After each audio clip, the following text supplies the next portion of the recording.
Hello दोस्तों, केटी भारती के YouTube channel में आप सभी का स्वागत है। आज मैं फिर से वाक्यांश के लिए एक शब्द का पार्ट 2 लेकर के आया हूँ। इससे पहले एक पार्ट 1 में दे चुका हूँ, उसमें 50+ क्वेश्चन मैंने कराए थे और 80 क्वेश्चन के अप्रोक्स इसमें होंगे। तो इस प्रकार कुल मिलाकर के 130 क्वेश्चन हो जाएंगे वाक्यांश के लिए एक शब्द के, जो कि मोर देन सफिशिएंट होंगे किसी भी एग्जाम को क्रैक करने के लिए, चाहे वो यूपीएसआई हो, यूपी पुलिस कांस्टेबल हो, एसएससी जीडी हो और यूपी पैट यूपी टैट कुछ भी हो। ठीक है ना। तो चलिए देर न करते हुए स्टार्ट करते हैं। जो नभ में चलता है, वाक्य के लिए एक शब्द है। जो नभ में चलता है उसे कहते हैं खेचर। क्या कहते हैं उसे? खेचर। व्याकरण के ज्ञाता को कहते हैं व्याकरण। व्याकरण जो व्याकरण का ज्ञाता होता है। बढ़ा चढ़ाकर कहना किसी बात को के लिए एक शब्द क्या है? अतिशयोक्ति, है ना। अतिशयोक्ति अलंकार भी आपने पढ़ा होगा। जिसके पास कुछ नहीं हो उसे कहते हैं अकिंचन। क्या कहते हैं? अकिंचन। जिसके पास कुछ नहीं होता। अंत्यज शब्द के लिए सही वाक्यांश है। अंत्यज जिसका जन्म निम्न जाति में हुआ हो, तथा कथित निम्न जाति में जन्म लेने वाले को अंत्यज कहते हैं।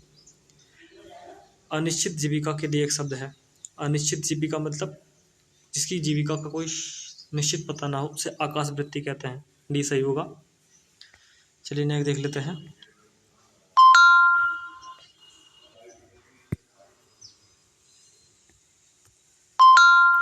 जिसकी आशा न की गई हो उसे कहते हैं अप्रत्याशित।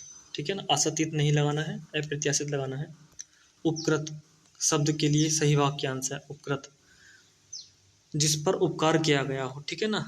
जिससे उपकार हुआ हो, जो उपकार न मानता हो, जिसने उपकार नहीं, जिस पर उपकार किया गया हो उसे उपकृत कहते हैं। तो डी सही होगा। ठीक है ना, ध्यान रखिएगा। युगों से चले आने वाले के लिए एक शब्द। युगों से जो चला आता है उसे कहते हैं सनातन। सनातन एक धर्म है जो युगों से चला आ रहा है, तो सनातन कहते हैं। जिस पर हमला किया गया हो, इस पर हमला किया गया हो उसे कहते हैं अक्रांत। अक्रांत। जिस पर नहीं हुआ हो हमला उसे अनाक्रांत कहते हैं। अनाक्रांत। ठीक है ना। तो डी सही होगा। जो बहुत मंद गति से कार्य करता हो, जो बहुत मंद गति से कार्य करता है उसे कहते हैं मंथर। ठीक है ना। जो बहुत स्लो होता है मंथर कहते हैं उसे। उचित अनुचित का ज्ञान रखने वाले को कहते हैं, जो वह व्यक्ति जिसे उचित और अनुचित दोनों का ज्ञान होता है उसे विवेकी कहते हैं। ठीक है ना। बुद्धि विवेक। चलिए नेक्स्ट देख लेते हैं। जिसे बुढ़ापा न आए। जिसे बुढ़ापा न आए के लिए एक शब्द क्या है? जिसे बुढ़ापा न आए तो अजर। जो मरे ना उसे अमर, जिसे बुढ़ापा ही नहीं है उसे अजर। व्याकरण को जानता हो, जो व्याकरण को जानता हो उसे कहते हैं व्याकरण। ये सही होगा। जो क्षमा करने योग्य नहीं है, जो क्षमा करने योग्य नहीं है उसे अक्षम्य कह देंगे। ठीक है ना। पश्चिम और उत्तर दिशाओं के मध्यस्थ कोण को क्या कहते हैं? देख लीजिएगा।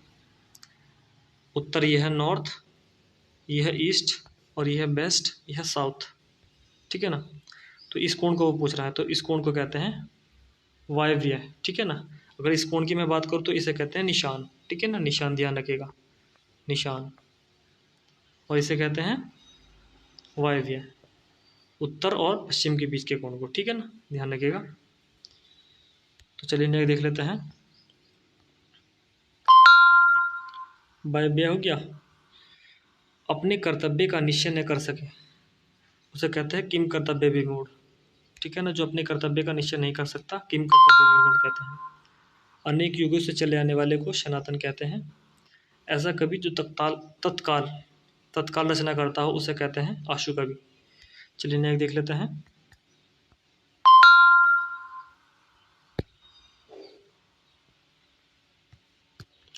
वह भाई जो अन्य माता से उत्पन्न हुआ हो। वह भाई जो अन्य माता से उत्पन्न हुआ हो उसे अन्योदर कहते हैं। जिसका जन्म पहले ही हुआ हो उसे अग्रज कहते हैं। अनुज छोटा होता है, जिसका जन्म बाद में हुआ अनुज, जिसका पहले हुआ अग्रज। जितने की इच्छा को कहते हैं जिगीषा। ठीक है ना। बी ध्यान रखिएगा, जिजीविषा नहीं। जिजीविषा होता है जानने की इच्छा, जिगीषा जीतने की इच्छा। गतानुगतिक शब्द का सही अर्थ है। गतानुगतिक का होता है प्राचीन आदर्श के अनुसार चलने वाला। प्राचीन आदर्श के अनुसार चलने वाला। ये सही होगा 90 का। रंगमंच पर पर्दे के पीछे का स्थान को कहते हैं। तो पर्दे के पीछे के स्थान को कहते हैं नेपथ्य। क्या कहते हैं? नेपथ्य। सी सही होगा 91 का। किम कर्तव्य विमूढ़ शब्द का सही अर्थ है? तो जिसे अपने कर्तव्य का बोध ना हो। देख लेते हैं और ऑप्शन देख लेते हैं इसके।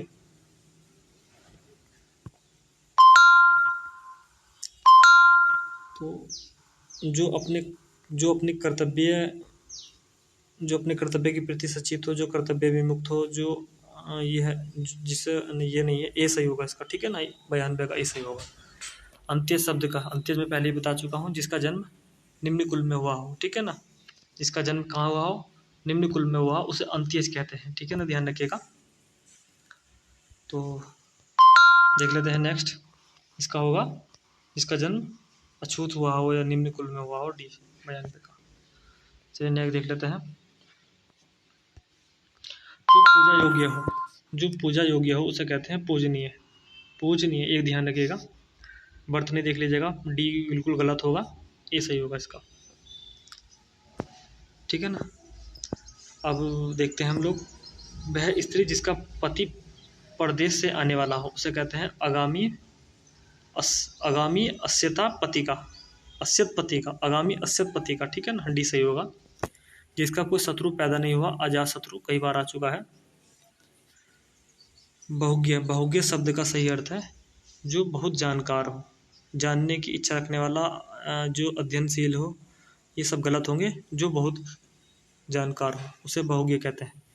जिसे किसी से लगाव न हो उसे कहते हैं निर्लिप्त। जिसे किसी से लगाव ही नहीं है, निर्लिप्त हो जाएगा। चलिए नेक्स्ट देख लेते हैं।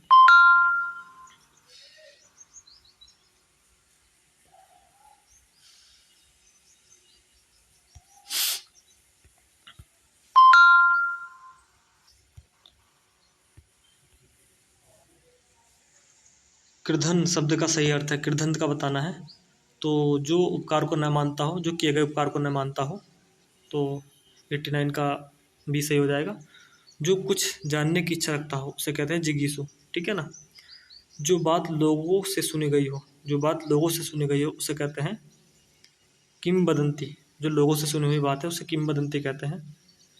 सबके समान अधिकार पर विश्वास, समाजवाद कहते हैं। जो सबके समान अधिकार की बात करता हो उसे समाजवाद कहते हैं। जो किसी बात या उक्ति को तुरंत सोच ले उसे कहते हैं प्रत्यनुत्पन्नमति। प्रत्यु उत्पन्नमति। ठीक है ना, प्रत्यन सी सही होगा 108 का, प्रत्यु उत्पन्नमति। ठीक है ना। तो नेक्स्ट देख लेते हैं।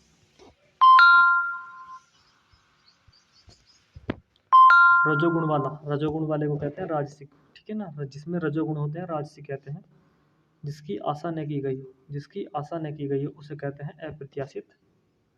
पेट की अग्नि को जठराग्नि, पेट की अग्नि को जठराग्नि कहते हैं। किए गए उपकार का फल न मानने वाले को कृधन कहते हैं। इसे होगा 109 का।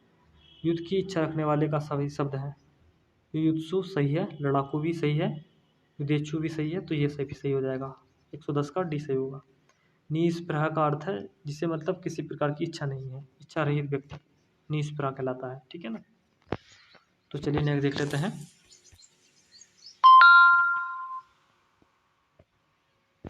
युयुत्सु का सही अर्थ है, युयुत्सु का सही अर्थ है युद्ध की इच्छा, युद्ध का इच्छुक, योग का इच्छुक नहीं, युद्ध का इच्छुक, ध्यान से लगाना है। बिना पढ़ा लिखा, बिना पढ़ा हुआ अंश, वाक्यांश का शब्द होगा। बिना पढ़ा हुआ अंश मतलब अपठित। जिसका मन ध्यान दूसरी तरफ हो उसे कहते हैं अन्य मनस्य। ठीक है ना, जिसका दूसरी तरफ ध्यान हो। 112 देखते हैं। जो एक स्थान पर टिका नहीं रह सकता, टिका नहीं रह सकता उसे कहते हैं यायावर। 113 देखते हैं। जो अच्छे कुल में उत्पन्न हुआ हो उसे कहते हैं कुलीन। चलिए नेक्स्ट देख लेते हैं।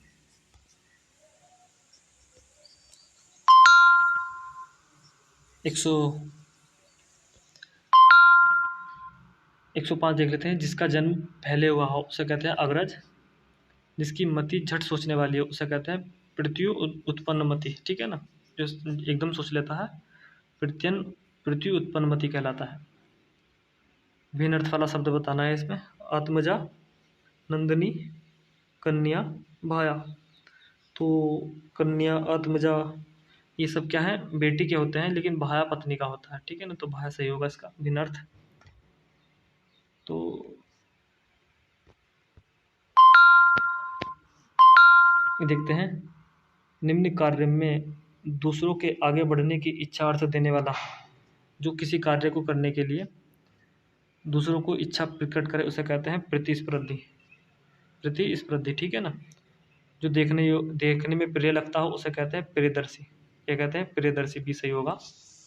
जिसका कोई आशय न हो, जिसका कोई आशय नहीं हो उसे कहते हैं निराश्य, ठीक है ना। चलिए नेक्स्ट देख लेते हैं।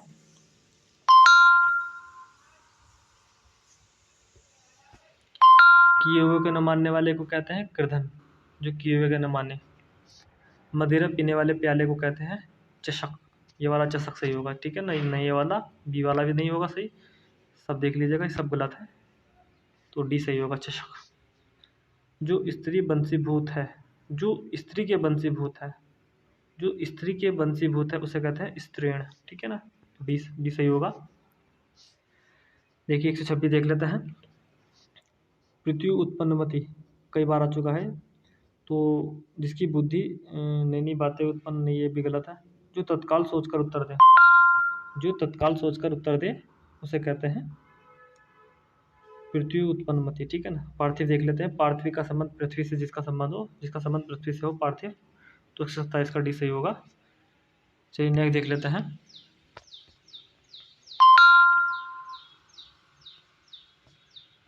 सवाल जवाब बहस हुज्जत या दिए गए उत्तर पर उत्तर के लिए एक शब्द है, तो प्रत्युत्तर, ठीक है ना। ध्यान रखिएगा, प्रत्युत्तर। सवाल जवाब बहस हुज्जत और दिए गए उत्तर पर उत्तर, प्रत्युत्तर। वह कन्या जिसके साथ विवाह का वचन दिया गया है तो उसे कहते हैं वाग्दत्ता। वाग्दत्ता नहीं, वाग्दत्ता, ठीक है ना। ध्यान रखिएगा, ऐसे होगा वाग्दत्ता। ऐसी जीविका जिसका कोई पता ठिकाना नहीं है, जिसका कुछ ठीक ठीक ठिकाना नहीं है, तो उसे आकाश वृत्ति करते हैं। बस ऐसे ही कुछ मिल जाए, आकाश से वर्षा हो जाए, आकाश वृत्ति। जो इंद्र पर विजय प्राप्त कर चुका है उसे इंद्रजीत कहते हैं। 128 का सी सही होगा।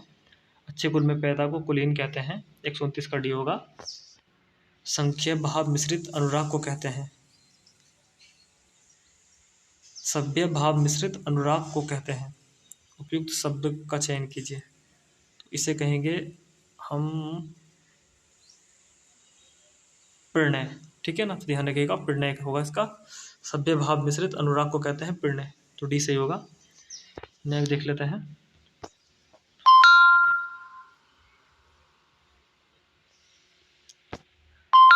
मरणासन अवस्था वाले के लिए एक शब्द, तो मुमूर्ष हो जाएगा। मरणासन अवस्था वाले के लिए मुरमूर्ष, है ना। जिसे अपनी जगह से अलग कर दिया गया हो, विस्थापित। जिसे अपनी जगह से अलग कर दिया गया हो, विस्थापित। और बुरे उद्देश्य के लिए की गई गुप्त मंत्रणा उसे कहते हैं दुर्भिसंधि। बुरे उद्देश्य के लिए की गई गुप्त मंत्रणा को कहते हैं दुर्भिसंधि, ठीक है। जहाँ लोगों का मिलन हो उसे भीड़ कहते हैं। यहाँ पर लोग आपस में बातचीत करते हो, भीड़। सम्मेलन नहीं लगाना है, ठीक है ना, सम्मेलन गलत होगा, भीड़ कहते हैं। जो कानून के विरुद्ध हो उसे कहते हैं अवैध, ठीक है ना। अवैध कहते हैं जो कानून के विरुद्ध हो। रंगमंच, रंग भवन, नाट्यगृह को कहते हैं रंग भवन। लिखा हुआ भी देखा होगा आपने, ठीक है ना। नेक्स्ट देख लेते हैं। तो ठीक है दोस्तों, आज के लिए इतना ही। आई होप वीडियो आपको पसंद आई होगी, और यदि वीडियो आपको पसंद आई हो तो प्लीज़ वीडियो को लाइक कर दीजिएगा, सब्सक्राइब कर दीजिएगा चैनल को, और शेयर भी कर दीजिएगा। तो वाक्यांश के लिए ये 133 क्वेश्चन हो गए, ये आपके लिए मोर देन सफिशिएंट होंगे आई होप। तो चलिए, थैंक यू वेरी मच।